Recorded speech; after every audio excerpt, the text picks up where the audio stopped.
Banjir merendam hampir seluruh kota Makassar, Sulawesi Selatan hari ini. Ketinggian air banjir Makassar bahkan ada yang setinggi leher orang dewasa. Ketinggian air sampai saat ini ada terpantau sampai leher orang dewasa. Itu di daerah samping aliran kanal di dekat kantor kita di Kerung-Kerung, kata Kepala Pelaksana BPBD Makassar Ahmad Hendra Hakamudin kepada Detik Sulsel. Hendra mengatakan banjir disebabkan curah hujan yang tinggi sejak tadi malam. Kemudian turut diperparah dengan terjadinya air laut yang sedang pasang. Curah hujan yang cukup tinggi dari semalam tiada hentinya. Terus kemudian juga air pasang sehingga ini mengakibatkan banjir di seluruh kota karena aliran air yang harusnya dibuang di laut, air lautnya juga lagi pasang, sehingga terjadi seperti ini, terangnya. Lebih lanjut, Hendra menyampaikan kondisi ini kemungkinan akan terjadi hingga sore nanti lantaran air laut akan kembali pasang. Pihaknya berharap curah hujan tidak tinggi saat sore hari karena bisa memperparah banjir di Makassar. Menurut pemantauan akan terjadi sampai sore, karena di sore juga pasang lagi. Jadi kita harap curah hujan tidak terlalu tinggi di sore hari karena kalau tinggi lagi di sore hari ini akan memperparah kota Makassar, ucapnya. Sebelumnya diberitakan, sebanyak 27 RT dan 26 RW di wilayah Kelurahan Buloa, Kecamatan Talo, Kota Makassar terendam banjir.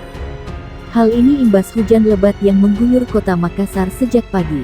Pantauan Detik Sulsel di Jalan Tuku Umar 13 Makassar, tampak sejumlah rumah warga terendam banjir. Ketinggian banjir mulai dari sebetis hingga sepaha orang dewasa. Terlihat sejumlah warga memantau kondisi kanal di wilayah tersebut. Kanal tersebut meluap yang juga memicu terjadinya banjir di wilayah itu. Warga juga terlihat bersama-sama mengangkat sampah yang tersangkut di irigasi kanal. Pasalnya aliran air sempat tersumbat.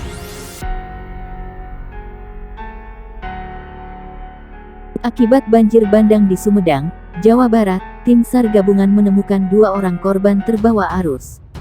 Keduanya ditemukan dalam keadaan meninggal dunia. Korban diketahui bernama Dini dan Siva, yang merupakan ibu dan anak. Kedua korban ditemukan di titik yang sama atau berjarak 400 meter dari titik lokasi kejadian. Banjir bandang akibat luapan Sungai Pamatang Cisurupan, menerjang permukiman warga di Dusun Cisurupan, Cimanggung, Sumedang, Jawa Barat. Warga yang terdampak sempat panik, banjir bandang luapan Sungai Pamatang Cisurupan, menerjang puluhan rumah. Terjangan banjir merusak beberapa rumah yang dilalui aliran air. Sejumlah warga terdampak pun panik dan tidak berani kembali ke rumah mereka. Beberapa warga sempat histeris lantaran trauma atas kejadian longsor di wilayah ini pada tahun lalu. Data sementara, akibat banjir bandang, 10 rumah terdampak, 4 diantaranya mengalami kerusakan. Banjir bandang menerjang 5 desa di Kecamatan Cimanggung, Kabupaten Sumedang, Jawa Barat. Akibat banjir tersebut 2 warga tewas usai terseret arus. BPBD Provinsi Jawa Barat melaporkan peristiwa banjir yang meliputi 5 desa itu antara lain Desa Cihanjuang, Sindang Pakuon, Sindang Galih, Mangunarga, dan Sawah Dadap. Banjir tersebut terjadi pada pukul 17 waktu Indonesia Barat. Sebanyak 2 warga yang merupakan ibu dan anak dinyatakan meninggal dunia usai sempat dinyatakan hilang. Korban pertama, atas nama Dini 40, warga Dusun Babakan Kananga RT 0105, Desa Sawah Dadap. Sedangkan, korban kedua adalah anaknya bernama Siva 15, juga warga Dusun Babakan Kananga yang ditemukan di lokasi yang sama dengan korban pertama dengan waktu penemuan pada pukul 10.40 waktu Indonesia Barat. Korban hilang sudah ditemukan oleh tim SAR gabungan. Kedua korban atau jenazah dibawa ke Puskesmas Sawah Dadap, kata Kepala Pusat Pengendalian Operasi Penanggulangan Pusdalops BPBD Jabar, Hadi Rahmat. Sementara, akibat banjir yang dipicu tingginya intensitas curah hujan tersebut, sejumlah warga mengungsi. Titik pengungsi berada di Balai Desa Sawah Dadap. Tercatat, 658 unit rumah terendam di Desa Cihanjuang. Jumlah pengungsi sebanyak 86 kepala keluarga atau setara 267 jiwa, ujarnya. 2 orang menjadi korban tewas banjir bandang di Dusun Cisurupan, Desa Sawah Dadap, Kecamatan Cimanggung, Kabupaten Sumedang, Jawa Barat.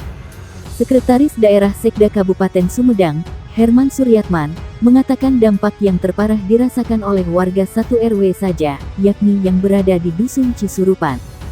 yang diungsikan sebanyak 125 keluarga, 383 jiwa, kata Herman Suryatman di Sawah Dadap. Mereka mengungsi di bangunan taman kanak-kanak, di gedung milik pemerintah desa Sawah Dadap, dan di rumah seorang tokoh masyarakat, Wawan. Kami jamin pengungsi aman dan ditangani dengan baik oleh Pemkab Sumedang. Kami kerja sama terus dengan Polri TNI, juga relawan, kata Sekda. Herman prihatin atas dua korban meninggal dunia yang jasadnya baru saja ditemukan.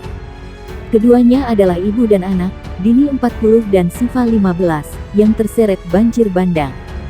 Soal penanganan pengungsi, dia mengatakan Dinas Sosial Kabupaten Sumedang tengah menyiapkan dapur umum dengan logistiknya. Kami ingin langkah cepat, dapur umum sudah disiapkan.